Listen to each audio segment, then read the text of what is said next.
राधे राधे कृष्ण कृष्ण गोविंद गोविंद बोलो रे जने कहले तुम कृष्ण को डाको कृष्ण को गोविंद को उपासना करो कृष्ण कहले जहाँ ठार जगत तैयारी होती तुम्हें ठार शरण बस आउ जने कहले तुम कृष्ण ठार शरण बस कृष्ण कहले जगत ठार शरण बस आउ जने कहले कृष्ण ठार शरण बस आउ जो अनुगामी अच्छा से कहले जय राधे राधे कृष्ण कृष्ण गोविंद गोविंद बोलो रे बोलो रे कहवा द्वारा अन्य को निर्देश दबा हुए निजे बोलवा हुए नहीं तो सी निर्देश देले किंतु से कहले वंदे पुरुषोत्तम की जय परम प्रेममय श्री श्री ठाकुर अनुकूल चंद्र जी की जय उदाहरण दूसरे क्या आम भर्सना करूने क्या कहने आम धर्म शिक्षा ग्रहण करूँ जहाँ मुक्त कंठे मुक्त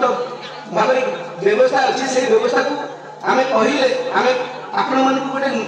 कथा बुझे पारा यही उद्देश्य से आम ये उदाहरण को आनीचे जे परम प्रेममय श्री श्री ठाकुर अनुकूल चंद्र जी की जय कही प्रणाम का अनुकूल चंद्र कले ये केवल कथा आम आपको शिक्षा दूसरी यही उदाहरण नवा शिक्षा देवा सुविधा होती उदाहरण को आम आनीचे जे कृष्ण कहले परमात्मा शरण बस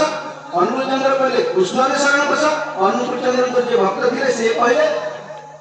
से कृष्ण शरण बसले से कहले परम प्रेममय श्री श्री ठाकुर अनुकूल चंद्र जी की जय कही